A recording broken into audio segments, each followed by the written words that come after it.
luntur kita. Nah, inilah yang perlu mungkin kita coba untuk menjaga supaya budaya untuk puisi itu tidak punah. Yang pertama. Kemudian yang kedua, memang haruslah kita mulai puisi itu dari dasar, dari anak, kalau di sini dari PAUD, pendidikan usia dini, mulai dari umur 3-4 tahun. Nah, itu kalau bisa ketika kecil dia sudah dilatih puisi. Bahkan kalau bisa usia SD, sekolah dasar sudah belajar membuat puisi. Tapi ini sekarang sudah tidak ada lagi, sudah jarang ada di pendidikan di Karimun, di Indonesia. Oleh karena itu untuk penulisan puisi ini, kalau saya kira susah, ya tidak susah sebetulnya, karena ada yang membuat. Tetapi mungkin bagi kami di Karimun terkait dengan puisi, belum adalah orang yang dikatakan ahli bidang puisi seperti Dato' Muhammad Rusli. Nah, jadi ini mungkin ya perlu kami mungkin banyak belajar nanti. Ya, kita mohon kepada penulis-penulis terkait dengan puisi banyak belajar dengan Tuan Haji Rusli lah, yang kami anggap dia boleh dikatakan luar biasa menguasai puisi. Jadi kami dari Kementerian Agama nanti akan menyampaikan laporan Pak ke Kepala bahwasanya untuk bidang puisi baik di madrasah ini akan kita galakkan, ya Bu ya. Bahkan kalau bisa anak-anak bisa buat puisi. Macam gitulah target kita nanti ke depan. Terima kasih. Jadi kami minta tunduk saran dari apa kiat-kiat kita sehingga dapat belajar puisi untuk yang lebih baik. Terima kasih. Assalamualaikum warahmatullahi wabarakatuh. Secara ringkasnya, terima kasih atas soalan yang diajukan. Untuk soalan yang pertama, sebagai seorang pendidik perlu ada rasa dalam jiwanya untuk mengetahui latar muridnya.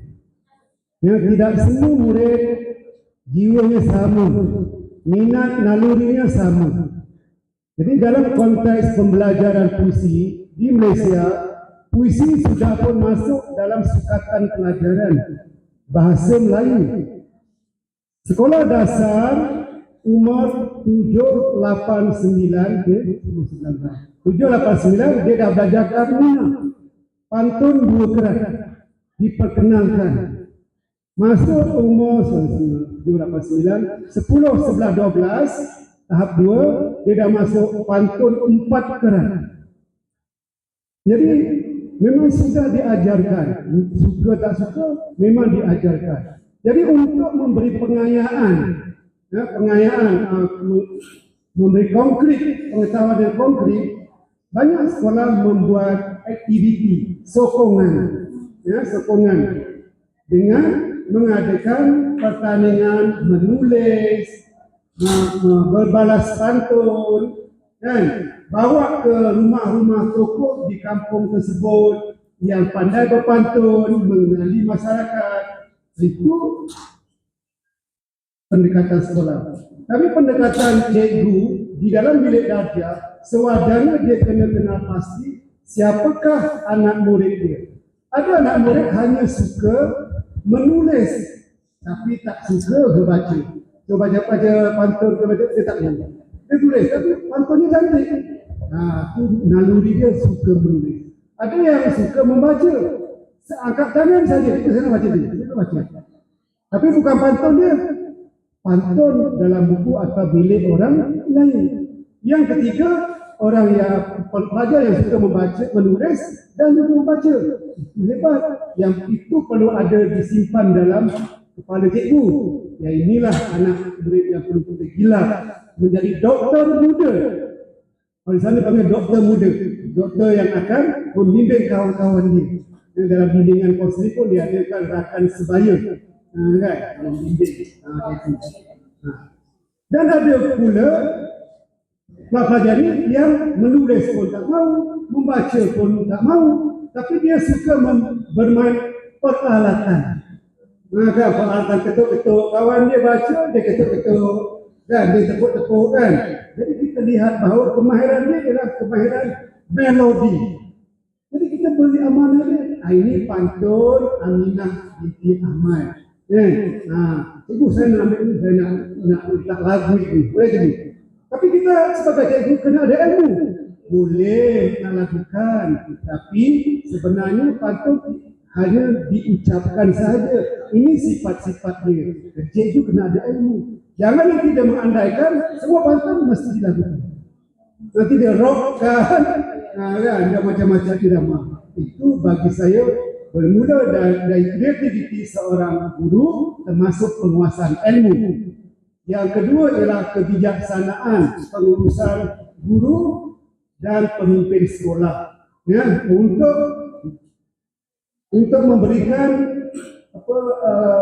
impak yang lebih tinggi dengan aktiviti atau aktivitas ya, penyokong, kan. Yang pertama. Jadi saya fikir untuk ini bukanlah mudah.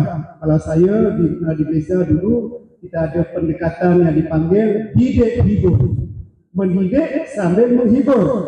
Jadi saya lihat kadang-kadang ada pelajar yang tidur, kita mengajar dia tidur, kan. Jadi saya dah bagi tahu esok, ini bawa balik ni kertas ni, atau lihat buku teks halaman 7, di situ ada kata syair, kan, atau ada sajak.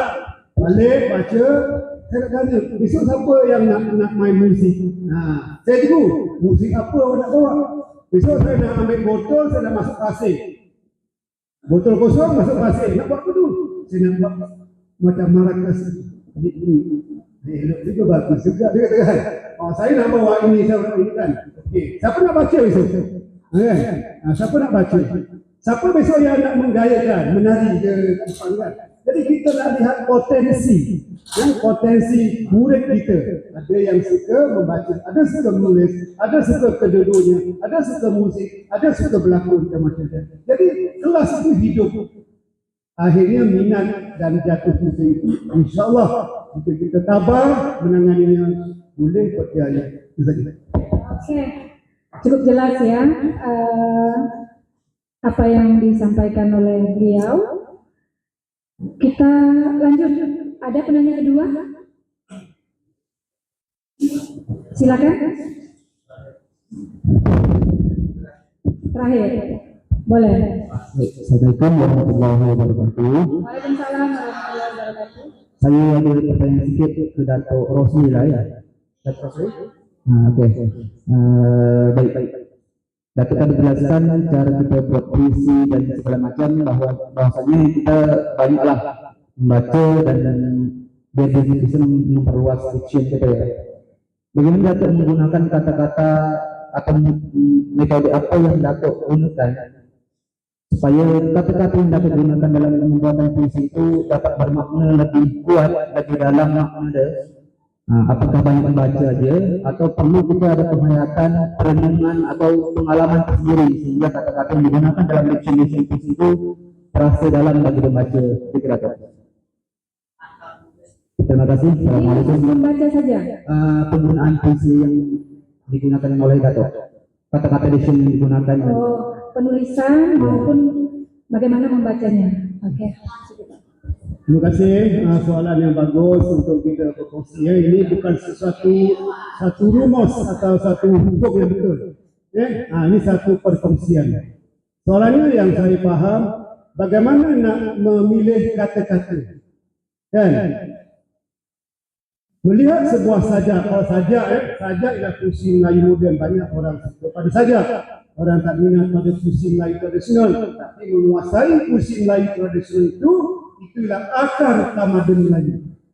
Kita bermula dengan akar tamadun Melayu, maka dari situ kita akan menjadi kreatif dan dapat membezakan antara yang tradisional dan juga yang moden. Tak apa, saya balik pada soalan yang dikemukakan. Dalam membina sebuah sajak, saya tak kata puisi. Puisi itu umum. Puisi itu ada dua. Yang di sini puisi Melayu tradisional, yang di sini adalah puisi Melayu moden. Yang moden itulah sajak, bebas, lepas. Kalau puisi Melayu tradisional, bentuknya terikat. Kalau pantun empat. Ditulis macam mana bentuknya. Kalau syair lurus. Tapi kalau pantun condong-condong. Nah, kalau pantun lokal lurus. Kena kaji itu. Salah saja, maka dia tidak patuh pada bentuk. Supaya kalau hari raya, kita lihat orang pakai baju kebaya. Mana yang tulis? Tampilkan 5 wanita memakai baju kebaya, kita boleh tengok yang mana satu kebaya yang betul-betul asal. Sebab mereka sudah menambah baik. Ambil saja, sebut saja. Dalam membuat sajak, dia ada 2 perkara utama yang perlu kita berikan perhatian. Oleh sebab itu, panel juri atau panel hakim melihat 2 perkara ini, maka disusunkan kotak-kotak markah apabila ada sayembara penulisan sajak. Yang pertama ialah isi. Isi itulah idea yang nak disampaikan dalam sebuah sajak. Kadang-kadang penganjur dia kata semua peserta menulis tentang lokalitas dan kearifan Jambi. Saya siapkan hantarlah sajak untuk Hari Puisi Indonesia kan di Jambi. Tema dia lokalitas dan kearifan Jambi. Jadi kita kena cari isi. Apa itu lokalitas? Domestik, tempatan. Kan? Kearifan adalah kebijaksanaan di Jambi. Kan? Kalau kita lihat kuliner di Jambi itu, kadang-kadang ada di Palembang. Tapi kalau di Palembang pun baru 9 jam perjalanan dari Jambi. Tapi dalam rumpun Sumatera yang sama. Kan? Tak ada masalah. Isi. Ataupun sebut tema. Atau sebut idea ni. Dari baris yang pertama sehinggalah baris yang akhir. Itu isi ya. Isi. Itu sastrawan negara Muhammad Haji Saleh ada menyebut puisi sajak yang bagus adalah sajak yang boleh membijaksanakan pembaca. Membijaksanakan pembaca. Kalau kita baca tak dapat apa-apa, biasa-biasa saja, maka penulis gagal membijaksanakan pembaca. Cara mana membijaksanakan pembaca? Kita dapat sesuatu persoalan. Baca, ya ke? Betul ke? Kalau macam ni, macam mana ya? Pembaca pula bermonolog, bercakap sendiri tentang bagus persoalan-persoalan yang dibawa. Dan disusun secara teratur. Coleridge, penulis puisi dari Eropah, mengatakan sajak ialah, atau puisi itu ialah susunan kata-kata yang bagus disampaikan dalam baris-baris yang bagus. Semuanya bagus. Ini saya cakap dulu tentang isi sebuah sajak. Dalam pertandingan pun dia kata isi.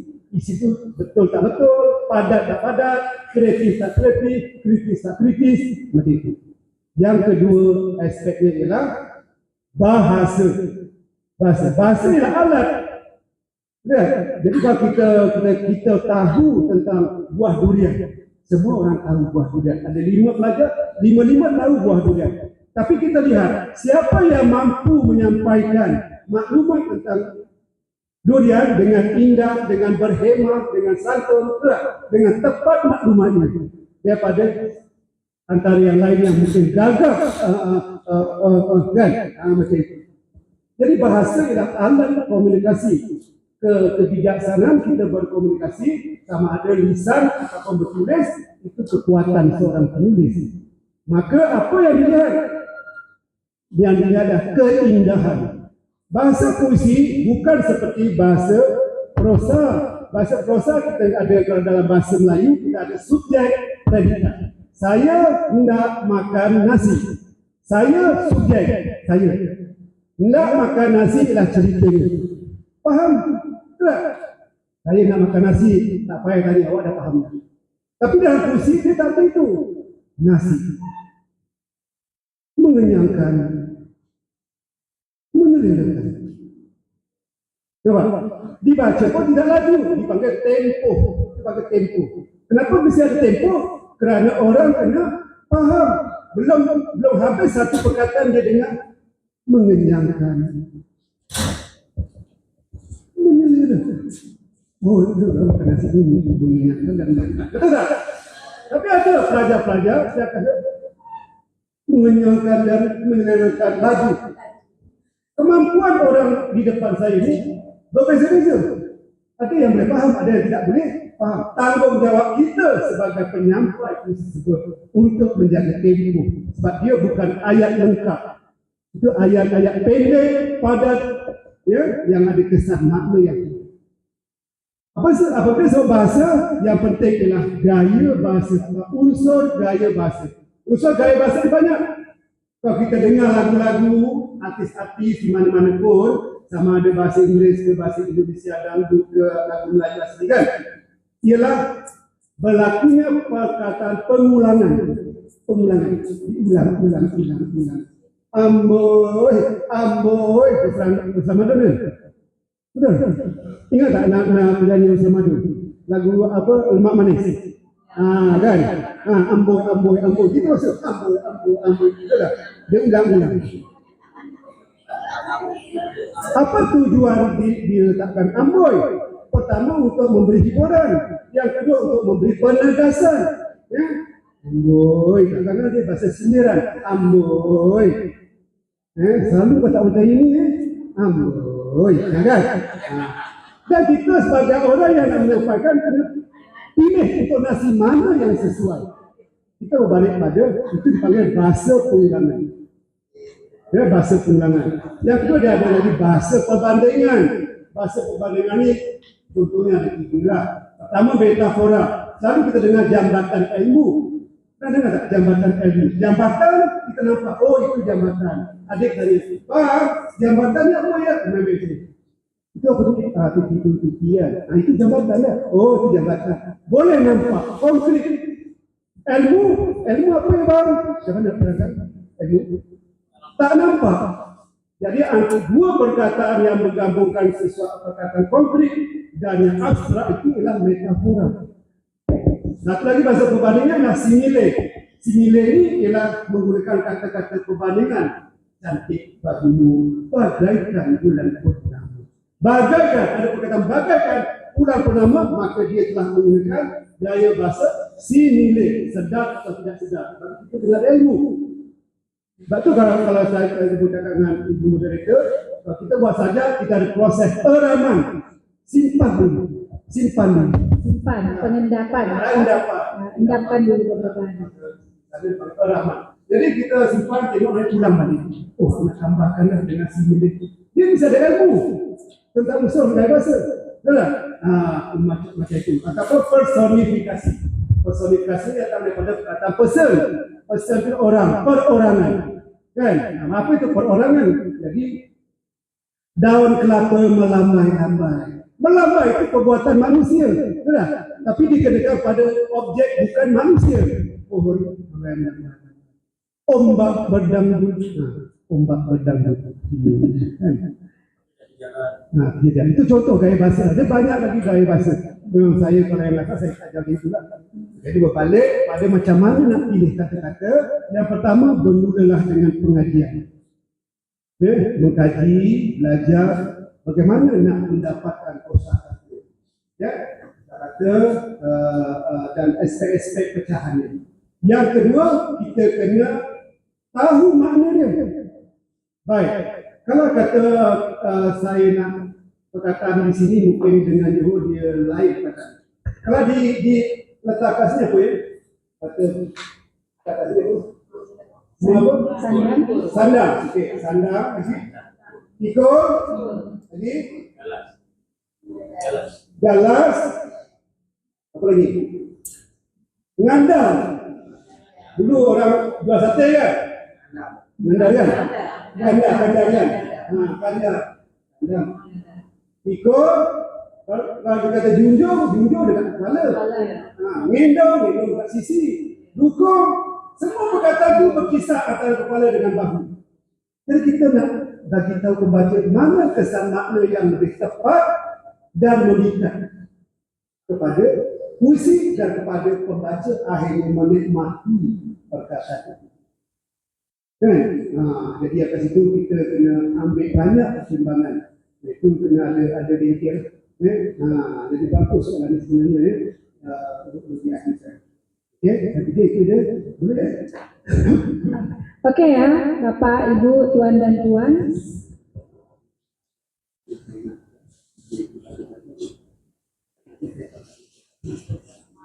Oke gitu. Boleh Pak, boleh. Bapak, Ibu, Tuan dan Puan, kita rasa untuk sesi pertanyaan kita cukupkan karena beliau ingin menyampaikan sesuatu, ya. Ini sebuah pengetahuan juga, sebuah seni, ya, sebuah sastra, nazam ya namanya Pak. Oke, jadi ini kita sambut dulu, kita dengar dulu. Setelah itu kami minta sedikit saja Pak, 2-3 kalimat untuk closing statement. Dan saya ambil 45 minit ini. Saya akan edarkan kertas ini, lihat di bagian belakang.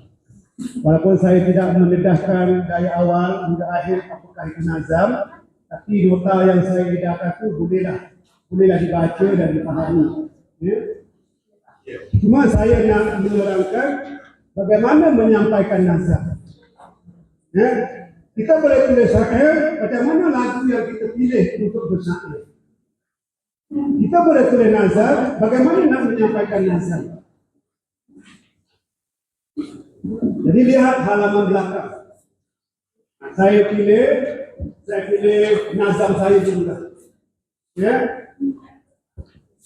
Sebenarnya 2 bulan yang lalu, 2 bulan lebih yang lalu, penulis Kepulauan Riau ada datang ke Johor Bahru dalam satu sesi dipanggil dialog Selat Tebrau. Yes. Jadi salah satu rumusan yang diambil oleh panel ialah menyemarakkan dunia penulisan kreatif. Ya, ada tidak? Ada.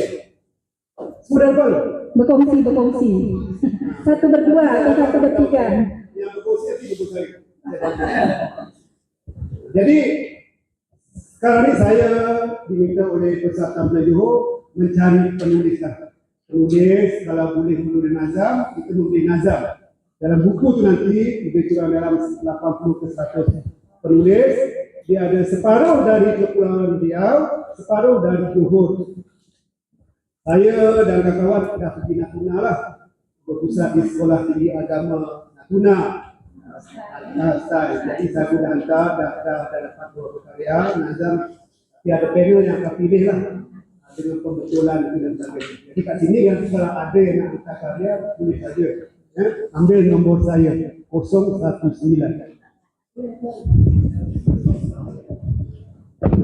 Kalau sini campur tambah 6019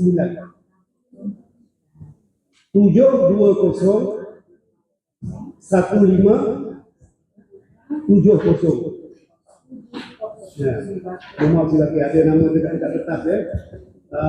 Saya duduk kuncian ya. Kuncian sampai ke baru itu 1 jam 9 menit. Baik.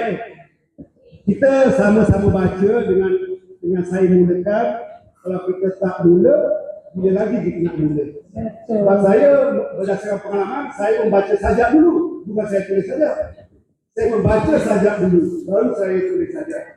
Jadi kalau mungkin ada dalam kalangan ini beberapa butir mutiara dengan membaca nazam, akhirnya nanti jatuh kita untuk menulis nazam.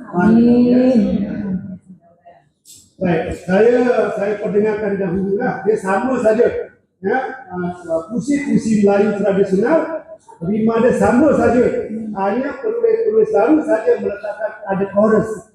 Ada chorus kan? Kalau lagu-lagu sekarang dah ada chorus kan?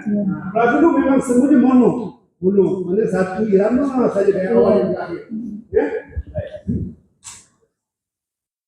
Dengan gue, ini suara untuk sejuk ni. Nazam Jalan Kebenaran. Yang satu lagi itu nazam hati bersih hidup bahagia itu ialah tulisan Puan Zulaiha Baikun.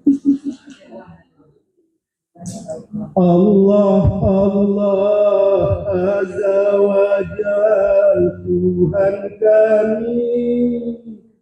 kami mohon minta ampun dosa kami. Nazam bermula dengan restu ya ilahi, untuk ingatan dalam hidup zaman ini. Dalam bicara usah banyak berbuat dusta, kelak hidup syarat dengan keji nista, dan seterusnya. Ini berbalik pada pertanyaan kepala kantor. Ya, bagaimana kita sekarang kehilangan arah untuk memesan nasihat? Jadi ini satu daripada cara kita berpesan. Wali Songo menggunakan kaedah hiburan, betul tak? Jadi kita guna hiburan supaya dekat di jiwa dan di hati orang yang mendengar untuk ikut. Nazar digunakan dengan kaedah tujuan utamanya berdakwah. Tetapi sekarang diperluaskan. Dalam majlis hari anugerah dibuat nazar cipta. Kan? Untuk pertandingan alam sekitar dibuat tentang nazar alam sekitar. Kan? Macam itu. Baik, apabila kita ikut pelan-pelan. Sama saja. Tanpa boleh berdikari. Berjayalah sesi pertemuan pada hari ini. Selain kita berkongsi ilmu, kita dapat juga menikmati, menghayati dan menguasai irama nazar. Sedia? Allah Allah Azza wa Jal Tuhan kami mohon minta ampun dosa kami. Nazar bermula dengan restu ya ilahi, untuk ingatan dalam hidup zaman ini. Teruskan. Dalam bicara usah banyak berbuat dusta, kelak hidup syarat dengan kedirisan. Ketika sibuk dalam kerja usah dilupa, solat fardu ikut waktu mesti dijaga. Dengan rezeki kurnianya ingat selalu, bayar zakat, hulur sedekah sudahlah tentu. Jalan hidup dipenuhi banyak cabaran, tabah jaga tempuhi dengan kesyukuran. Hai saudara, bangkit sedar akan diri, dunia akhirat mesti diingat setiap hari. Allah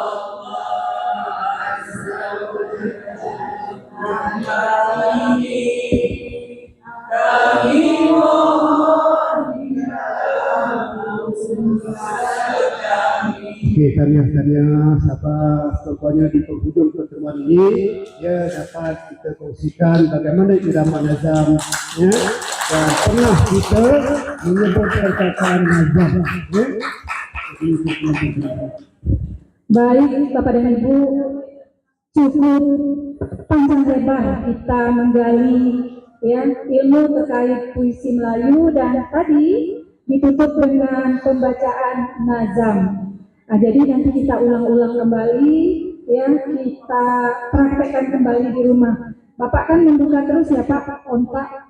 Kalau misalnya ada yang ingin ditanyakan di luar ini nanti, ya. Kita perkenalkan nama dulu. Dari mana, apa maksud dan sebagainya. Baik Bapak dan Ibu, kita sudah sampai di akhir. Izinkan saya untuk menyimpulkan apa yang kita lalui hari ini. Yang pertama, ya, terkait dengan kepenulisan, Bapak Ibu jangan tunggu, ya, jangan tunggu, mau nulis tulis saja. Jangan tunggu minggu depan, tulis hari ini. Ya seperti itu, kurang lebih Bapak Ibu tulis saja. Kenapa? Karena kita berproses. Yang kedua, ya, tadi ditanyakan oleh Pak KPU, saya menuaskan saja bahwasanya KBC, deep learning, literasi itu bagian dari program-program yang bisa dikreasikan di dalam kurikulum kita masing-masing, khususnya di madrasah. Terserah kita, visi itu mau dikuatkan di intrakurikuler, co-kurikuler, atau jadi ekstrakurikuler.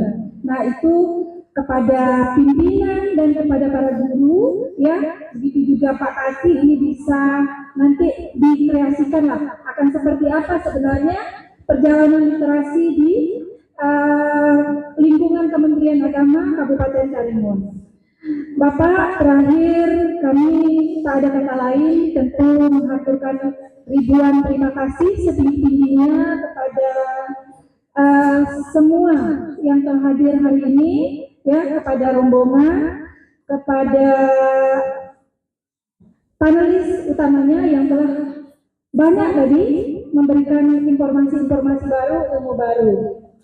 Baik, terakhir tentu banyak hal yang kurang berkenan, ya, banyak kata yang terlebih, ya, yang tidak pas pada tempatnya. Untuk itu saya selaku moderator menyampaikan mohon maaf, ya. Semoga kedepannya nanti kita berharap kegiatan-kegiatan semacam ini, ya Pak, dapat terulang lagi, karena ini rasanya tidak puas gitu, ya. Banyak hal yang masih apa ya, masih menjadi pertanyaan gitu, ingin seperti Bapak dan sebagainya dan sebagainya. Satu hal sebagai motivasi untuk kita semua, terutama untuk rekan-rekan guru, bahwasanya menulis itu bisa mendatangkan bonus, ya. Salah satunya adalah bonus sering dipanggil keluar. Jadi saya sudah merasakan bonus itu ke Semarang, ke Jogja, ke Jakarta, ya, kemana-mana itu karena bonus sebagai seorang penulis, ya. Insya Allah Bapak Ibu, kalau itu benar-benar kita terapkan, bisa pelan-pelan kita mulai dari hari ini. Terakhir saya tutup dengan pantun klasik. Kalau ada sumur di ladang, tanyakanlah Pak, belum pernah saya menumpang mandi. Kalau ada umur yang panjang, mudah-mudahan Allah izin kita dapat mengadakan kegiatan serupa ini. Amin amin ya rabbal alamin. Demikian dari saya. Wabillahi taufiq wal hidayah.